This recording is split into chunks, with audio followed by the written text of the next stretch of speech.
सतलोक धाम TV को subscribe जरूर करें। क्या शुभ नाम है जी आपका? मेरा नाम जितेंद्र सिंह अहलूवालिया है। कहाँ से आए सर आप? मैं पूना से आया हूँ, महाराष्ट्र से। क्या काम करते हैं आप? मैं एक इंडस्ट्रियलिस्ट हूँ। फैक्ट्री है मेरी पूना में। हम लोग जो ट्रेलर्स वगैरह होते हैं, कंटेनर्स होते हैं, वो बनाते हैं। संत रामपाल जी महाराज की शरण में आने से पहले कौन सी भक्ति करते थे आप? हमारे घर में शुरू से ही संतों का आना जाना काफ़ी था, तो मैं एक सिख होने के नाते गुरुद्वारे भी जाता था। लेकिन एक संत जी के भी शरण में मैं हमेशा बचपन से रहा हूँ, जो कि शिव जी की भक्ति करवाते थे। मुझे उन्होंने ओम नमो शिवाय नाम दिया हुआ था। और अब मान के चलिए कि ये जो जीवन है, जब हमने ये ज्ञान सतगुरु रामपाल जी महाराज से प्राप्त हुआ, तो उसके बाद ये पता चला कि जो जीवन है वो एक सुख और दुख में चलता है। जब हमारे पुण्य कर्म होते हैं तो काफ़ी सुख मिलते हैं, और जैसे ही हमारे पाप कर्म शुरू हो जाते हैं तो दुख की शुरुआत हो जाती है। तो जिन संतों से मैंने वो नाम लिया था, वो नाम की क्या ताकत थी, वो आज मुझे इस ज्ञान से पता चला है। उसकी कोई ताकत नहीं थी। क्योंकि मैं हर रोज़ का मेरा नियम ये था कि मैं जब घर से निकलता था, गुरुद्वारे जाता था, मत्था टेकता था। वहाँ से मेरी फैक्ट्री करीब करीब 1 घंटे दूर थी। आधे घंटे का सफ़र मैं सतनाम वाहेगुरु का जाप करता था, और आधे घंटे उसके बाद में मैं ओम नमो शिवाय का जाप करता था। और जब मैं फैक्ट्री पहुँचता था, उसके बाद देखता था कि दोनों कोई काम नहीं कर रहे हैं। उल्टा हर रोज़ मेरा नुकसान ही नुकसान होता जा रहा है। और एक समय ऐसा आ गया कि मैं टोटल ही स्क्वायर में फंस गया। ऐसा फंसा कि मुझे कुछ नहीं समझ आ रहा था कि मैं क्या कर सकता हूँ अभी। वो फंसना ऐसे था कि मेरा घर, मेरी फैक्ट्री, सभी कुछ बैंक के ताबे में हो चुकी थी। लोगों का, क्रेडिटर्स का बहुत सारा देना सिर पे कर्ज बन गया। ऐसी हालत हो गई, ऐसी स्थिति हो गई कि ना तो मैं घर में रह पा रहा था और ना मैं फैक्ट्री जा पा रहा था। ऐसी दुविधा में फंसा। तो मैं क्या बताऊं कि मतलब वो दुख, वो समय मैं मतलब बयान नहीं कर सकता कि क्या दुख था वो। बोलते हैं ना, जिस तन लागे सो तन जाने। इतना भयंकर वो समय था, जिसके कारण सिर्फ यही नहीं था कि सिर्फ वो आर्थिक स्थिति खराब हो रही थी, शरीर पूरा खराब हो रहा था। घर वालों को कईयों ने बताया कि इसके ऊपर कई बाहर की चीज़ें भी कर रखी हैं, जिसके कारण ये शायद पूरा मेंटली डिस्टर्ब हो जाएगा, मेंटल हो जाएगा। कई संतों ने भी बताया, क्योंकि हमारे घर में संतों का काफ़ी आना जाना रहता था। कईयों ने ये भी बताया कि ये वाकई में ये मेंटल हो जाएगा, ये नहीं रह पाएगा। तो इसके चलते मैंने एक दिन फिर उन संतों के पास गया, और उन संतों से जाके मैंने काफ़ी चर्चा की। आखिरी में उन्होंने मुझे ये कह दिया कि ये तो ब्रह्मांड है, ब्रह्मांड में तो ये दुख सुख तो चलते हैं, ये तो भुगतने पड़ते हैं। मैं बड़ा तड़फा। मैं आया और अपनी मदर के भाव में लपेट के मैं रोया, बहुत रोया। मैंने बोला, मुझे नहीं पता क्या है ये, क्या ब्रह्मांड है और ये क्या स्थिति है, मुझे कुछ समझ में नहीं आ रही है। मेरे जैसा आदमी, जो मैंने कभी शराब को हाथ नहीं लगाया, कभी नॉनवेज नहीं खाया, कभी मैंने किसी को दुख देने की कोशिश नहीं की, और मेरे जैसे आदमी के साथ अगर ऐसा दुख है तो इस ब्रह्मांड या जाओ जो भी बोलते हैं, मुझे समझ नहीं आ रहा क्या स्थिति है ये। और वो पुकार जो मेरे हृदय से निकली, जो मेरी आत्मा से निकली, इस परमात्मा ने सुन ली। संत रामपाल जी महाराज की शरण में कैसे आए आप? संत रामपाल जी महाराज की शरण में मैं ऐसा आया कि संत रामपाल जी महाराज जी के एक शिष्य हैं पूना में ही। मैं गाड़ियाँ बनाता हूँ और वो गाड़ियाँ चलाते हैं, जो हम कंटेनर्स वगैरह बनाते हैं। तो उनके लिए मैंने 2002 में मैं सदगुरु के शरण में आया था। तो 2002 में मुझे पता चला कि उन्होंने कुछ गाड़ियाँ बनवानी हैं। तो मैं उस ऑर्डर के लिए मैं उनके ऑफिस में गया था। उनका नाम रविंदर दास है। तो मैं उनके ऑफिस में जाके बाहर बैठा हुआ था। वो इतने में फिर मुझे उन्होंने अंदर बुलाया तो मुझे उन्होंने देखा। मैं करीब करीब 3 साल के बाद उनको मिला था। उसके पहले 3 साल पहले उन्होंने गाड़ियाँ बनवाई थी। तो उन्होंने मुझे कहा कि जितेंद्र जी क्या हो गया, आपका चेहरा एकदम मतलब आपका पूरा ही रूप बदली हुआ है, क्या हो गया आपको ये।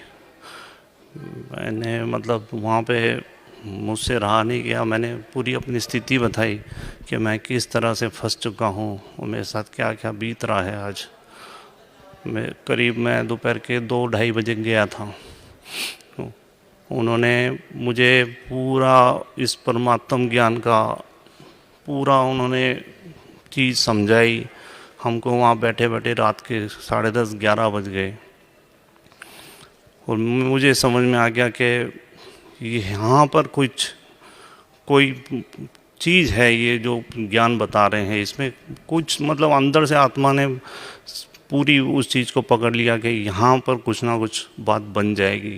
क्योंकि इसके पहले भी मैंने कोई जगह नहीं छोड़ी, ना कोई मंदिर छोड़ा, ना कोई मस्जिद छोड़ा, ना कोई संत छोड़ा। हर एक के पास जा के मुझे फैमिली वाले भी ले जाते थे, क्योंकि मेरी तो मेंटली स्थिति इतनी ख़राब थी कि मुझे समझ में नहीं आता था कि क्या करूं।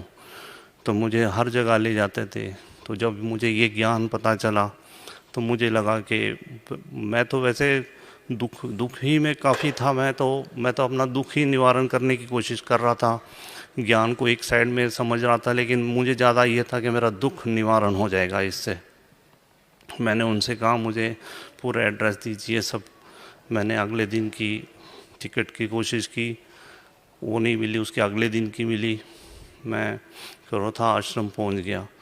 करोथा आश्रम पहुंचने के बाद में जो मुझे सदगुरु के दर्शन हुए और जो मैंने वहाँ पे सब चीज़ें समझी, मैं वो दिन गया और ये दिन आया। मैंने पीछे अपने जीवन में कभी दुख नहीं देखा। फिर मेरे साथ बहुत कुछ होता था। जिस दिन मैं ट्रेन में बैठा था उस दिन भी हमारे फैक्ट्री में एलपीजी की पाइप को आग लग गई थी। आग लगते हुए पूरी आग चलते हुए पूरी सिलेंडर की तरफ बढ़ रही थी। सारे वर्कर्स वगैरह बाहर निकल गए थे। और फिर मुझे वहाँ से फ़ोन आया जब मैं करोता आश्रम में था कि वो आग एकदम सिलेंडर के पास जाके अपने आप बुझ गई। मैंने सदगुरु के शरण में दंडवत मार के कहा, गुरुजी आए दिन कुछ ना कुछ होता रहता है, बहुत मुसीबत है। मैं बहुत दुखी आ रहा था उस समय। मुझे कुछ समझ में नहीं आ रहा था क्या करूं। परमात्मा ने सिर पे हाथ रख के बोला, बेटा ये आखिरी था, इसके बाद कुछ नहीं होगा, अभी ये आखिरी था बेटा। और मैं आज बताता हूँ, वो 2002 और आज 2012 मुझे कोई हमारे यहाँ पे कोई मुश्किल नहीं, कोई तकलीफ़ नहीं, कुछ नहीं। इतना शांत वातावरण कर दिया है आसपास में। क्योंकि ये जब तक हमारे वातावरण शांत नहीं होगा हम भक्ति क्या करेंगे, हम क्या परमात्मा को पहचानेंगे। हमारे आसपास में आग लगी हो और हम क्या भक्ति कर सकते हैं। इसके लिए परमात्मा ने पूरा शांत कर दिया और पूरी भक्ति करवाई। फिर मुझे समझ में आया कि मेरा दुख जो मेरे लिए वरदान बन गया। तो परमात्मा कहते हैं कि उस सुख के माथे पत्थर पड़ो जिससे नाम हृदय से जाए, और ऐसे दुख के मैं बलिहारी जाऊं जो पल पल नाम रटाए। उस नाम मेरे लिए वरदान बन गया। मुझे यहाँ पर आके पता चला कि वो मुझे दुख ही था जो मेरा यहाँ पे वरदान बन के और मुझे मोक्ष का मार्ग मिल गया। ये भक्ति जो है ये मैंने कभी ज़िंदगी में भी नहीं सोची थी कि ऐसा भी होता है कि हम ऐसे जीवित में ऐसी भक्ति करते हैं और ऐसे पर हम तो सोचते थे कोई ऋषि मुनि लोग ही ये सब पा सकते हैं, हम तो एक मनुष्य हैं बस, हमारा तो ऐसा ही गुरुद्वारे में जाना, मंदिरों में जाना, माथा टेकना और ऐसा ही जीवन निकल जाएगा। सर, संत रामपाल जी महाराज से नाम उपदेश लेने के बाद आपको क्या क्या लाभ मिला? बहुत लाभ हुआ है। जैसे एक तो मैंने आपको अपनी आर्थिक स्थिति का बताया, फिर आर्थिक स्थिति में मैं आपको बता सकता हूँ कि ऐसे ऐसे जिसको लोग चमत्कार बोलते हैं या जो भी बोलते हैं, लेकिन इंसान पे जब दुख होता है ना, उसको समझ में आता है कि वो कष्ट कैसे निकला जाए। अभी हम लोग कंटेनर्स बनाते हैं, 2010 में एक बार ऐसा हो गया कि हमने कुछ 28 गाड़ियों के ऑर्डर्स लिए थे, करीब करीब 3-4 करोड़ का वो माल था पूरी गाड़ियों का, और गाड़ियाँ बनी और हमने टाटा मोटर्स के पार्किंग में भिजवा दी। उसके बाद में कस्टमर का हमें फ़ोन आया कि गाड़ी आपने 15 फीट 4 इंच बना दी है, जो कि आपने 15 फीट बनानी थी।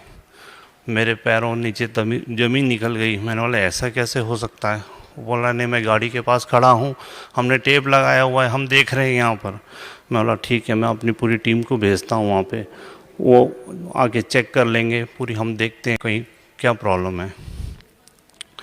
मैंने सतगुरु जी से, संत रामपाल जी महाराज से एक उनके बारे में सुना था। उन्होंने बताया था कि उनके घर में उन्होंने जो उनकी खिड़की के ऊपर में एक जाली लगाई थी, तो वो जाली कम थी और बाद में वो जाली बढ़ गई थी। मैंने मन ही मन प्रार्थना की, हे मालिक, अगर आप जाली बढ़ा सकते हो तो मेरी गाड़ी भी 4 इंच छोटी कर दो मालिक, बहुत बड़ा नुकसान हो जाएगा।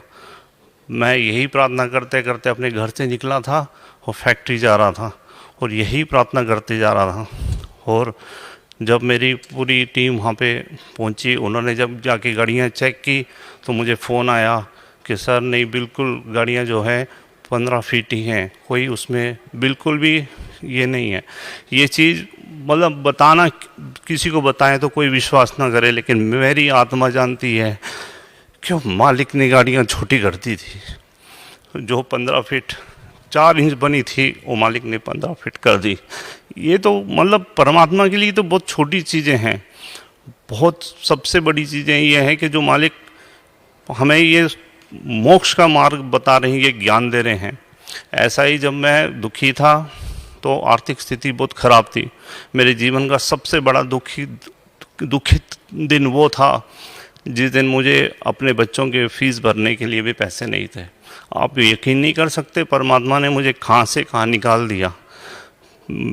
मुझे परमात्मा ने उस समय इतनी मदद की कि मेरे बच्चों ने अपने, जो छोटे छोटे बच्चे अपने पिकी बैंक्स बनाते हैं, उसमें पैसे रखते हैं, तो वहाँ उनकी दादी उनको पैसे दिया करती थी, वो जमा करते थे। एक दिन मुझे मतलब ऐसे लगा कि मैं आज क्या करूं, तो दोनों बेटे छोटे छोटे थे, एक 8 एक 10 साल का था उस समय, दोनों अपना पिगी बैंक ले आए। मुझे बोलते पापा आप इसमें से हमारी फीस भर दो। मैं क्या बताऊं, मैं क्या किस हालत में था उस समय, लेकिन इस मालिक ने इतना सुख दिया है, इतना सुख दिया है कि मैं बता नहीं सकता आपको कि मतलब किस किस लोगों के सामने मैंने क्या क्या नहीं किया उस समय, लेकिन कोई मदद के लिए नहीं आया इस परमात्मा के सिवा। मैंने कुछ लोगों को पेमेंट देनी थी, ये मालिक ने मुझे कैसे मदद की मैं आपको बताता हूँ। मुझे 78,000 रुपीज़ देने थे, तो मैं दे नहीं पा रहा था। बहुत लोगों का और भी कर्जा था, लेकिन वो कुछ लोग शैतान थे, गड़बड़िया थे, कुछ लोगों को ले आए मेरे सामने, बोलने लगे पेमेंट हमें आज के आज ही चाहिए। मैं बोला पेमेंट है नहीं मेरे पास, मैं दे दूंगा आपको कुछ समय, मैं आदमी ख़राब नहीं हूँ, मेरा समय ख़राब है आज। तो बोलने लगे नहीं, आप 78,000 का चेक बना के दीजिए, हम लेके जाएंगे, कैसे भी आपको पास कराना पड़ेगा। ज़बरदस्ती उन्होंने मुझसे कहा, मैंने बना के दे दिया। मैंने बोला पास तो होगा नहीं, आप देख लो, ले जाओ। बोलते देख लेंगे हम, पास नहीं होगा तो। मैंने बस मालिक के आगे प्रार्थना रखी, और वो एक दिन निकला, 2 दिन निकला, ऐसे करते करते 6 महीने निकल गए, ना तो कोई आया ना कुछ। 6 महीने के बाद में मुझे स्टेट बैंक ऑफ इंडिया से एक लेटर आया। उन्होंने लिखा कि गुना म्यूनसिपल कॉरपोरेशन का 80,000 का चेक आपके अकाउंट में डल गया था और जिसके कारण आपके अकाउंट से 78,000 रुपीज़ का एक चेक क्लियर होकर चले गया। अभी आप बताइए, ये परमात्मा नहीं है तो क्या है ये? परमात्मा ने मेरी उस समय मतलब इतने खतरनाक लोगों से भी मेरी रक्षा की और मेरी इज्जत रखी, सब किया। ये सब खेल वो करता है, लेकिन दुनिया को बताओ तो दुनिया मानती नहीं है, समझती नहीं है। फिर ऐसे ही करके और भी बहुत सारी चीज़ें हैं, जैसे हमारे पूरा घर, फैक्ट्री पूरा बैंक के पास थी, पूरा उन्होंने केस कर रखा था कोर्ट में, पूरे चीज़ें को उन्होंने पूरा लीलाओं तक ये चल रहा था। लेकिन बस ये परमात्मा का खेल था कि परमात्मा ने जैसे ही शरण में आया हूँ, शरण में आते ही परमात्मा ने पूरा कुछ भी कर सकते हैं मालिक ने जब मैं शरण में आया हूँ उसके बाद में इतना मार्केट में काम दिलवा दिया कि हमें कहीं बाहर जाके काम कर लेके आने की ज़रूरत नहीं पड़ती थी। लोग आके कहते थे हमारी गाड़ी बना दो, हमारी गाड़ी बना दो, और इतना काम आया जिसके कारण हमने बैंक से बात की। बैंक से बात करके उनको बताया कि हम ऐसे ऐसे करके आपको देंगे। बैंक वाले भी मान गए और धीरे धीरे करते हुए हर एक चीज़ ठीक हो गई। आज परमात्मा ने बहुत ही सुख दिए हैं और अब मैं मतलब माइनस से भी नीचे था, वो वहाँ से मुझे आज यहाँ परमात्मा ने अपने चरण कमलों में रखा हुआ है। मतलब इतना सुख दिया है कि मैं आपको, मेरे पास कोई वर्ड्स नहीं है कि जिससे मैं आपको उस डिस्क्राइब करके बता सकूं। जितेंद्र जी, भक्त समाज को आप क्या संदेश देना चाहते हैं? मैं यही संदेश देना चाहता हूं कि अभी आप देखिए, मेरे जैसा आदमी जो कभी किसी को दुख नहीं देता था, नॉन वेज नहीं खाता था, ड्रिंक्स नहीं पीता था, और सुबह शाम हमारे घर में संतों का आना जाना रहता था, और गुरुद्वारे जाना था, मंदिर जाता था, सब करता था। मेरे साथ क्या हो गया? तो ये क्या है, यहाँ पे बस यही है कि हम अपने सब कर्मों के ऊपर चल रहे हैं। हमारे जितने पुण्य होंगे उतने हमको बस अच्छा उस समय मौज होगी, छाया रहेगी। जैसे हमारे पाप कर्म स्टार्ट हो जाएंगे, हमें धूप मिलेगी, हमें सेक मिलेगा, इतनी हीट मिलेगी आप अपने आप को नहीं पहचान पाओगे। तो हमें आज जो सदगुरु रामपाल जी महाराज ऑथेंटिक प्रूफ्स के साथ में हर ग्रंथ को बता रहे हैं, हर शास्त्रों को बता रहे हैं, हमें किसी को भी पूछने की ज़रूरत नहीं है। हमें बस इतना करना है कि आज जो वो टीवी चैनल्स पे बता रहे हैं, जो उनके सीडीज़ बनी हुई आप वो देख सकते हो, उनकी किताबें वो देख सकते हैं। हमें किसी को मत पूछिए, आप हमारा भी मत सुनिए ना, लेकिन इतनी बेनती है कि आप ये सिर्फ अपना थोड़ा सा समय निकाल के और इस चीज़ पे गौर करिए, और फिर 110% आपको बताते हैं कि इसमें कोई शंका नहीं मिलेगी, आपको कोई डाउट्स नहीं रहेंगे, हर चीज़ आपकी क्लियर हो जाएगी और आप परमात्मा पा सकते हैं, आप मोक्ष प्राप्त कर सकते हैं। इतना गारंटेड मार्ग है ये। जितेंद्र जी, आप बता रहे थे कि आप सतनाम वाहेगुरु जी का जाप करते थे, तो ये सतनाम वाहेगुरु जी क्या है? सतनाम वाहेगुरु जी, मुझे सदगुरु रामपाल जी महाराज के शरणों में आने के बाद में इसका मतलब समझा कि मैंने कितना जाप किया उसका। और उसका असली में मतलब ये है कि जब भी गुरु नानक देव जी को जब कबीर साहिब जी सचखंड लेके गए थे, और वहाँ पे जाने के बाद में गुरु नानक देव जी ने ये कहा था कि मुझे यहीं रहने दो, मुझे वापस मत भेजो उस काल के लोग में। तो कबीर साहिब जी ने बोला था, नहीं, आपको हम विधि बताएंगे, आपको विधि वक्त आना है, मैं वहाँ पे आपको मिलूँगा, गुरु रूप में मिलूँगा, आपको सतनाम दूंगा, फिर मोक्ष प्राप्त होगा और आप आ सकते हैं। फिर गुरु नानक देव जी ने जब वहाँ से आए थे वापस, और उन्होंने उदासी स्टार्ट की थी, पहली उदासी जैसे उनकी काशी की थी, तो उन्होंने यही कहा था कि वही गुरु मिले और मुझे सतनाम दे। सतनाम वाहिगुरु, मतलब वही गुरु मिले मुझे और वही सतनाम दे मुझे, जिससे कि मेरा मोक्ष हो। असली में इसका मतलब ये कोई नाम वगैरह नहीं है, ये गुरु नानक देव जी से मुख से निकले हुए ये शब्द हैं जिससे कि वो मोक्ष प्राप्त कर सकते थे उसके द्वारा। ये कोई नाम जपने का नहीं है, ये वो गुरु को ढूंढ रहे थे, उस सच्चे गुरु को ढूंढ रहे थे जिससे कि उनको सतनाम प्राप्त हो सके। तो क्या आपका मानना है कि कबीर परमात्मा ने, या गुरु नानक जी जो थे उनके पूज्य गुरुदेव कबीर परमात्मा ही थे? बिल्कुल, इसमें कोई डाउट ही नहीं है। उनको बई नदी के ऊपर आके मिले हैं। आज हर सिख जानता है बई नदी की साखी क्या थी, सब जानते हैं। बई नदी के ऊपर आके जिंदा रूप में, जिंदा महात्मा के रूप में उनको मिले थे, और इसी रूप में कबीर साहब जी हर संतों को मिले हैं, जिनको भी उस समय वो गरीबदास जी को लेके गए या धर्मदास जी को लेके गए, जिनको भी मिले हैं वो जिंदा महात्मा के रूप में मिले हैं। और गुरु नानक देव जी को भी उसी रूप में वो मिले थे, और उसी रूप में उन्होंने उनके साथ ने वार्तालाप की थी। और ये साक्षात मतलब चीज़ें लिखित में हैं, इसमें कोई डाउट नहीं है। तो अगर फिर डाउट करने जाएं तो फिर बहुत सारी बातें मनमुखी करें तो कर सकते हैं, लेकिन ऑथेंटिकली तो जब तक हम नहीं देखेंगे तो कोई भी मानेगा नहीं। इसलिए ये ऑथेंटिक प्रूफ्स हैं, लिखित में हैं, सब चीज़ें सामने दिखाई देती हैं। और देख के भी अगर कोई अनजान पुना करे तो फिर तो वो परमात्मा पाना ही नहीं चाहता, वो लोगों को भटकाना चाहता है। और मैंने एक चीज़ और देखी है इस जीवन में कि जो खास करके हमारे धर्म के, सारे धर्म के ठेकेदार हैं, इन्होंने सबसे ज़्यादा काम बिगाड़ा हुआ है समाज का। क्योंकि ये अपनी ही उल्लू सीधा करने के लिए भगत समाज को भिका देते हैं, उनको गलत रास्ते पे लगा देते हैं। बस उनको ये बोल देंगे नहीं ये ऐसा ही बता रहे हैं, वो वैसा ही बता रहे हैं। असलियत में जो भी भक्ति करना चाहता है, जो परमात्मा पाना चाहता है, आज हम पढ़े लिखे हैं, आज हमको कोई भिका नहीं सकता। हाँ, आज हम अपने आँखों से देखें ना, हम समझ सकते हैं, पढ़ के समझ सकते हैं। हमको ज़रूरत नहीं इतने मोटे मोटे ग्रंथ खोल के पढ़ना। आप संत रामपाल जी महाराज की सत्संग आता है, वो सुनिएगा, बिल्कुल निष्पक्ष होकर सुनिएगा, और फिर देखिएगा आप हर एक चीज़, हर ग्रंथ उन्होंने सामने रखा हुआ है। हम देख सकते हैं ना, और देख के भी अनदेखा करें तो फिर हम भक्ति नहीं करना चाहते।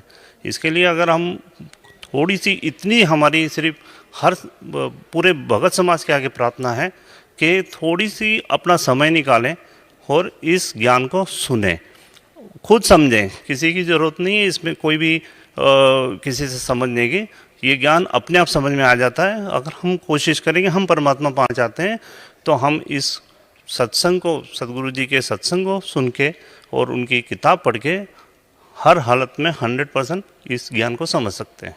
तो सभी चीज़ें देख के, हम आज पढ़े लिखे हैं, हम देख के समझ सकते हैं ना कि who is God, Kabir is God, no doubt. कोई भी डाउट रहता है नहीं, 1% भी डाउट नहीं रहता मन के अंदर में कि कबीर इज़ नॉट गॉड। ऐसा बिल्कुल भी कभी भी शंका आ ही नहीं सकती। क्यों? क्योंकि हमारे ग्रंथ हैं और हम ग्रंथों को देख के समझ सकते हैं उसको।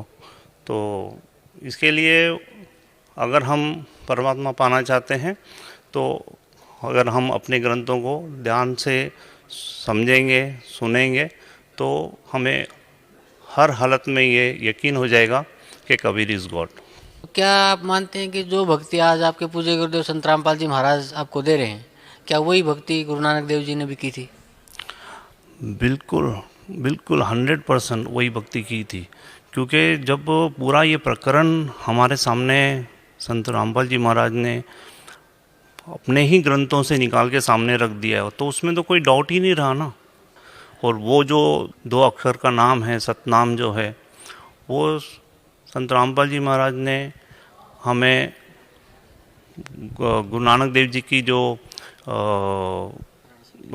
प्राण संगली है उसके अंदर में भी लिखित में बता दिया। जब बाला और मर्दाना के साथ वो लंका देखने की हट कर रहे थे और उनको दिखाने के लिए लेके जा रहे थे, उस समय भी उन्होंने वही नाम जपा था। उसके बारे में भी पूरा बताया गया है, लिखित में है, सामने है। इसके लिए गुरु नानक देव जी ने जो भक्ति की थी, आज 100% हम वही कर रहे हैं। और गुरु नानक देव जी का अगर मोक्ष हुआ है तो 100% हमारा भी होगा। जितेंद्र जी, और कुछ आप भगत समाज को या अपने भाई बहनों को कुछ संदेश देना चाहते हैं? मैं यही संदेश देना चाहता हूँ कि ये मनुष्य जीवन बहुत ही दुर्लभ है और बहुत छोटा सा जीवन है। हम ज्ञान से ये समझ में आया है कि जब सतयुग था तो 1 लाख वर्ष मनुष्य का जीवन होता था और आज 100 भी नहीं रहा है अभी तो।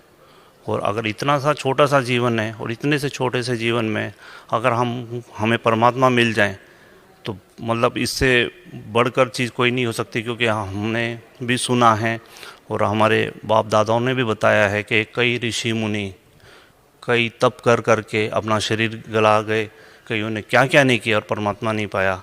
ये गोल्डन अभी युग चल रहा है जिसमें कि परमात्मा ने बहुत दया की है हम सभी आत्माओं पे, सब बच्चों पे। तो हमें ये इसका पूर्णता से लाभ उठाना चाहिए। ये वक्त बार बार नहीं आता है, जबकि तत्वदर्शी संत और ये हमें मनुष्य जीवन और ये सब चीज़ें एक ही साथ हो जाना, ये कोई लॉजिक नहीं है, लेकिन ये हकीकत है कि ये एक ही बार ऐसे बड़ा मुश्किल से मौका मिलता है और इसका पूरे भगत समाज को लाभ उठाना चाहिए। ये बहुत ही दुर्लभ चीज़ है जो इस सृष्टि में होती है और ये अभी चल रही है, क्योंकि वो भी लिखित में जो पिछली पीढ़ी की में होना है वो भी लिखित में है और वो हो रहा है अभी कि पिछली पीढ़ी में ही सब अभी तरेंगे। परमात्मा में पूरा लिखित में बताया हुआ है, जैसे 5555 जब कलयुग बीत जाए तब कोई महापुरुष तारण को आए। तो ये जो 5555 है वो भी प्रूफ करके बता दिया सदगुरु जी ने कि 1997 में वो टाइम पूरा हुआ है और तब से ये ज्ञान एकदम से ऊपर बढ़ा है।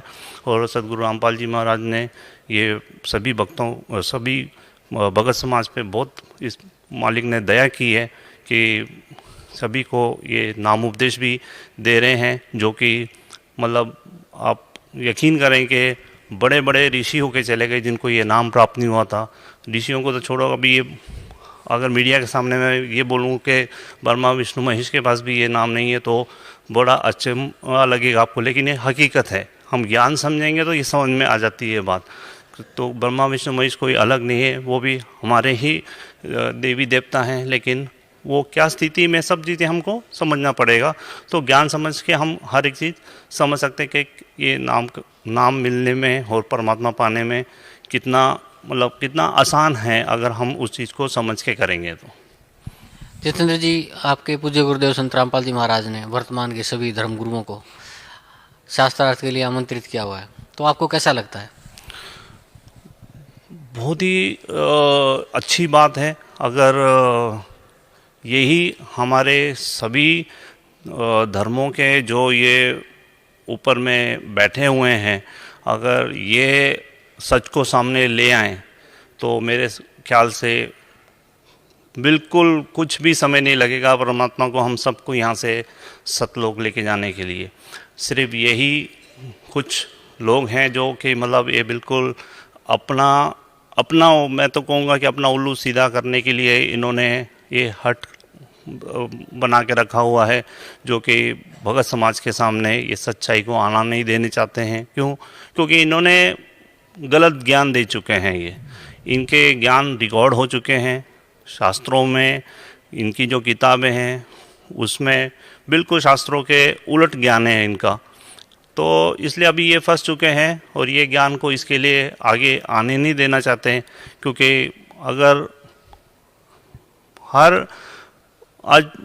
हर आदमी के पास में क्या हुआ कि भक्ति करने के लिए समय नहीं है तो सत्संग नहीं देखते हैं, कि कोई ग्रंथ को पढ़ते नहीं है। बस जो हमारे बाप दादा करते आ रहे हैं, कहीं घंटी बजा दी, कहीं अगरबत्ती लगा दी, कहीं कुछ कर लिया, वो कर रहे हैं। अगर थोड़ा सा समय निकालें और इस ज्ञान को समझने की कोशिश करें तो ये जितने भी संत बैठे हैं आज अपने आप को संत कहते हैं, इनका असली चेहरा सबके सामने आ जाएगा और सच्चाई उस परमात्मा की सबके दिल में उतर जाएगी और हम सब मोक्ष प्राप्त कर लेंगे। धन्यवाद भाई साहब, आपको बहुत बहुत धन्यवाद।